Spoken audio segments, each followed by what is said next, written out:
అందరికీ నమస్కారం. ఇవాళ మనతో పాటు ప్రముఖ ఆధ్యాత్మికవేత్త జ్యోతిష్య వాస్తు పండితులు బ్రహ్మశ్రీ ఉమామహేశ్వర సిద్ధాంత్ గారు మనతో ఉన్నారు. గురుగారితో మాట్లాడదాం. గురుగారు నమస్కారం అండి. ఆయుష్మాన్ భవ. గురుగారు, డిసెంబర్ మాసంలో తులారాశి వారికి ఎలాంటి ఫలితాలు ఉండబోతున్నాయి కాస్త వివరించండి. తులారాశికి ఆధిపత్యాన్ని వహించిన వాడు శుక్ర భగవానుడు. ఈ శుక్రుడు రాక్షస గురువు. రాక్షసులందరికీ గురుగారు శుక్రాచార్యుడు. నవగ్రహములలో అత్యధికమైన గ్రహం ఏదంటే శుక్రగ్రహం. ఏ గ్రహానికి లేదు 20 సంవత్సరాలు శుక్రమహాదశ కాలం అంటే శుక్రుడు ఎక్కడున్నాడు? ధనుర్రాశిలో ఉన్నాడు, శత్రుస్థానంలో ఉండిపోయాడు. తులారాశికి ఆధిపత్యాన్ని వహించిన వాడు శుక్రుడైతే శుక్రుడు ధనుర్రాశిలో ఉంటే ధనుర్రాశికి అధిపతి అయిన వాడు గురువు. గురువు ఎక్కడున్నాడు? వృషభ రాశిలో ఉన్నాడు. వృషభ రాశికి అధిపతి ఎవరు? శుక్రుడు. అంటే శుక్రుడు ఉండవలసిన స్థానంలో గురుడు ఉన్నాడు, గురుడు ఉండవలసిన స్థానంలో శుక్రుడు ఉన్నాడు. దీన్ని పరివర్తన అంటారు. స్థాన మార్పులు వచ్చిన వల్ల. వీళ్ళిద్దరు మిత్రుల అంటే కాదు, శత్రువుడు. ఈ శత్రుత్వంలో ఉన్నది ఇలా మారింది. అంటే తులారాశి వారి పరిస్థితి ఏంటి? కష్టపడతారు, చాలా కష్టపడతారు. కష్టపడిన ఫలితం ఎంతవరకు పొందుతున్నారయ్యా? అంత మాత్రమే పొందుతున్నారు. వచ్చిన డబ్బుని వృధాగా ఖర్చు అవుద్ది. ఇక్కడ కొంతమందికి నొప్పి కలగచ్చు. నేను చెప్పే మాట, వీళ్ళకి అప్పులు ఉంటాయి. తులారాశి వారికి అప్పులు ఉన్నాయి. ఈ సంపాదించినది అప్పు తీర్చడానికి వడ్డీ కట్టడానికి సరిపోతుంది. అప్పుకు ఉన్న వడ్డీ కట్టడానికి సరిపోతుంది, అసలు తీరటం లేదు. ఏమవుద్ది? కుటుంబంలో మనశ్శాంతి లేదు. ధనం ఉంది, ధనం వస్తుంది, రావట్లేదు ఇక్కడ ఏం మిగలట్లేదు. మిగలదు సరికదా, అప్పైతే సగం తీర్పు వెళ్ళిపోతుంది. ఈ యొక్క డిసెంబర్ నెలలో చిట్ట చివరి వరకు కూడా ఇదే పరిస్థితి ఉంటుంది. కానీ డిసెంబర్ తర్వాత జాన్యువరి వచ్చిన తర్వాత నుంచి వీళ్ళకి మనశ్శాంతిగా అమ్మాయ ఏదో కుదవ పడ్డాం, కొంచెం ఉదుటి పడ్డాం అనే విధానం కనపడుతుంది. అయితే భార్యాభర్తల విధానాన్ని ఎలా తీసుకోవాలి? ఇక్కడ సఖ్యతాపరంగానే తీసుకోండి, జాగ్రత్తగా ఉండండి, మాటలు ఎక్కువగా మాట్లాడకూడదు. ఒక మహానుభావుడు చెప్తాడు, భార్యతో అరగంట కంటే ఎక్కువ మాట్లాడకూడదు అని. అరగంటే మాట్లాడాలి, నిజం కూడా అంతే. అరగంట కన్నా ఎక్కువ మాట్లాడానుకో ఇలా తీరుబాటు వచ్చిందని గొడవలు అయిపోతాయి. మీ వాళ్ళు అలాగ అన్నారు గతంలో అంటుంది ఈవిడి, మీ వాళ్ళు ఇలాగ అనలేదా అని అంటాడు. ఇలాగా మీ పుట్టింటోళ్ళు ఎలా చేశారు, మీ పుట్టింటోళ్ళు ఎలా చేశారు అని గొడవలు వచ్చాయి. ఆ గొడవలోన ఎక్కువ పరిస్థితులు మార్పు తారుమారు అయిపోతుంది. అందువలన భార్యాభర్తలు ఇరువురికి ఒక మహానుభావుడు ఏం చెప్పాడంటే, ఒక అరగంట కంటే ఎక్కువ మాట్లాడకయ్యా నీ భార్యతోటి, చాలు, ఇంకేం మాట్లాడతావు నువ్వు అని బాగుంది. అలాగే భార్యాభర్తల మధ్యన కలతలు రాకుండా చూసుకోండి. అయితే భర్తకు పని లేదండి, నా అలాంటి ఎవడో ఉంటాడు, పని పాట లేనాడు, ఇంకా అతమని ఇంట్లో ఉంటాడు. ఇంట్లో ఉంటే భార్య పక్కనే ఉంటాడు. మరి గొడవలు పడుతారు కదా, అప్పుడు తగ్గిపోవాలి. ఎవరొకరు అప్పుడు తగ్గిపోలేము. మౌనము నీ భాష ఓ మూగ మనస అన్నట్టుగా మౌనాన్ని మించిన ప్రక్షాళన లేదు. అప్పుడు రాదు.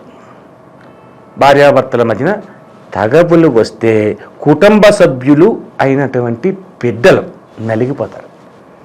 అటువంటి జాగ్రత్తని ఈ తులారాశి వారు తీసుకోవాలి.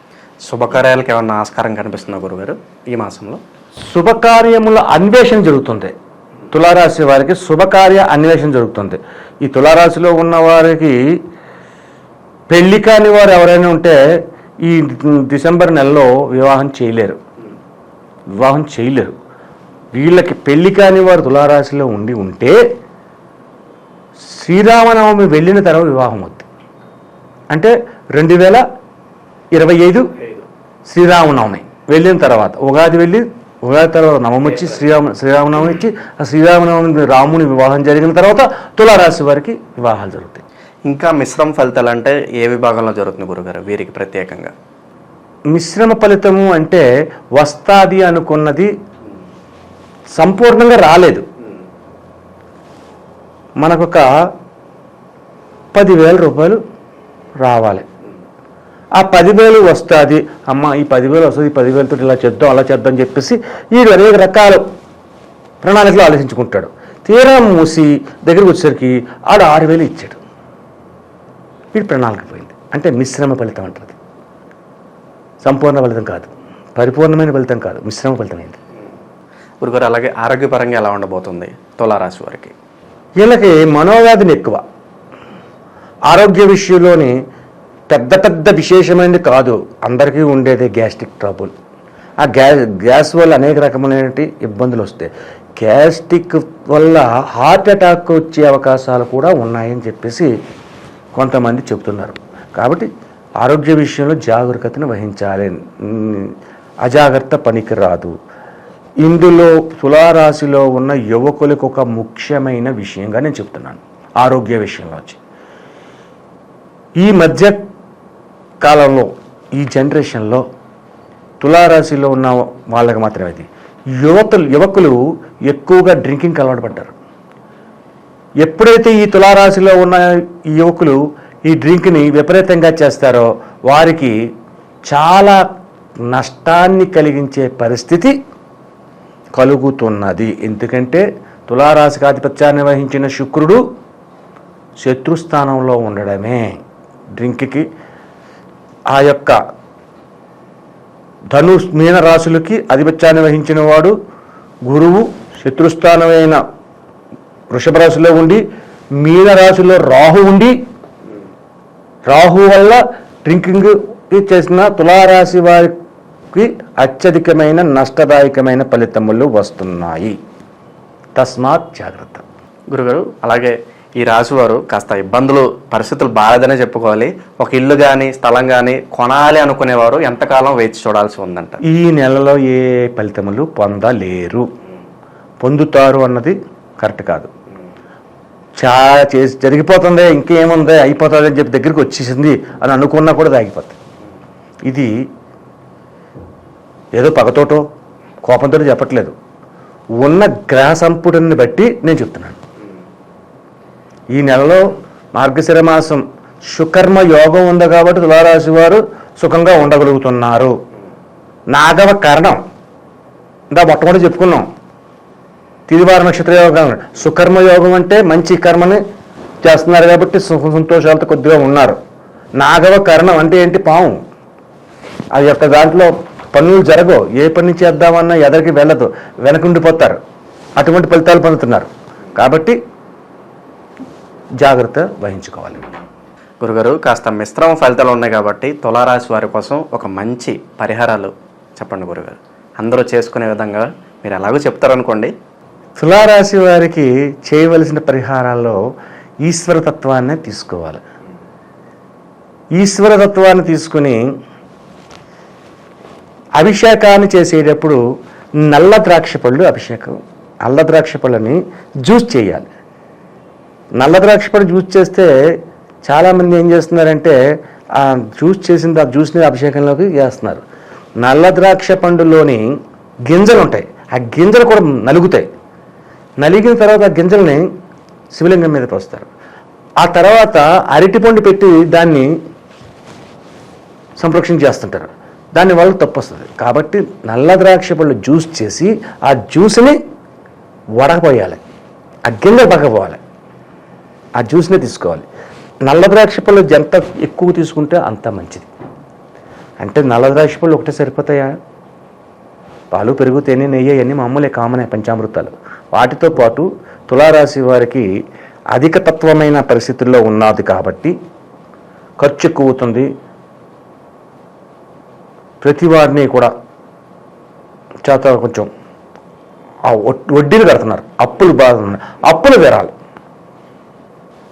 అప్పు తీరాలంటే కొంచెం తెలిసి తెలియకుండా ఎదరికెళ్ళాలి. ఏం చేస్తే అది వెళ్తుంది? నల్ల ద్రాక్ష పండు ఓటు దానికి ఉపయోగపడుతుంది. అలాగే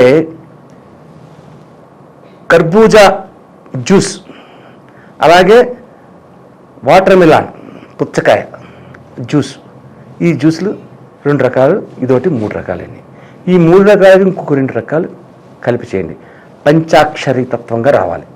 5 రకాల పళ్ళరసాలు ఉండాలి. ఓం నమ శివాయ 5. కాబట్టి 5 రకాల జ్యూస్. ఒక యాపిల్ చేయండి, లేదంటే ఒక కమలా చేయండి, ఇంకో 2 కలపండి. ఇలాగా ఇవన్నీ ముఖ్యంగా నల్ల ద్రాక్ష, కర్బూజా, వాటర్ మిలాన్, ఇంకో 2 జ్యూసులు, చెరుకు రసం, వీటితో అభిషేకం చేయండి. వీటితో అభిషేకం చేసిన తర్వాత ఈ తులారాశి వారికి అధికమైన ఒక మాట చెప్పారు ఇందాక, తాగే యువకులు ఇబ్బందికరమైన స్థితి పొందుతున్నారు అన్నాడు. దాని గురించి ఎన్నిటి వల్ల ఉపయోగం ఉంటుంది. కానీ వీళ్ళు ప్రత్యేకంగా ఇంకోటి చేసుకోవాలి.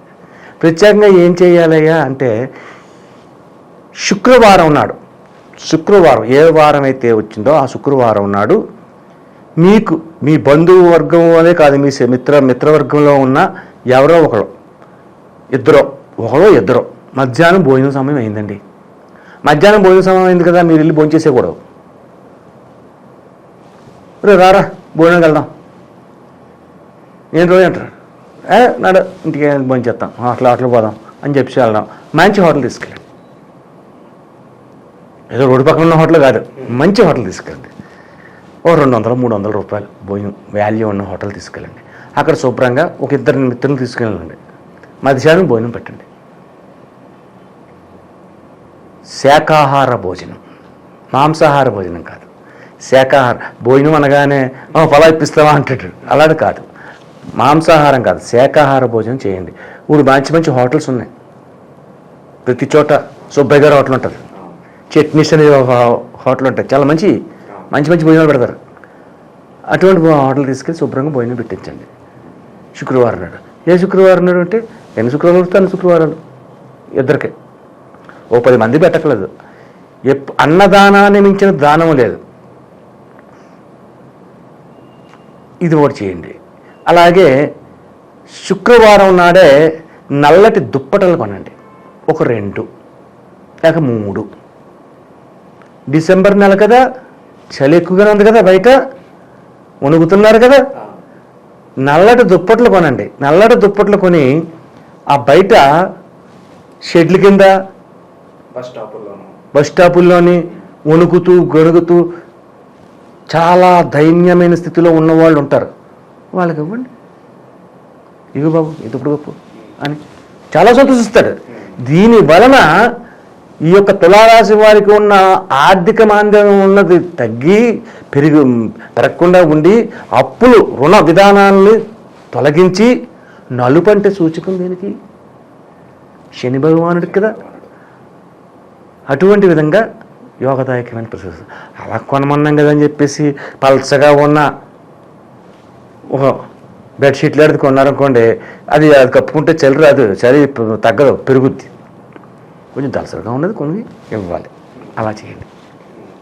డిసెంబర్ నెలలో తులారాశి వారికి ఎలాంటి ఫలితాలు ఉంటాయి, అలాగే వీరు చేసుకోవాల్సిన పరిహారాలు తెలియజేసినందుకు ధన్యవాదాలు గురుగారు. ఆయుష్మాన్ భవ.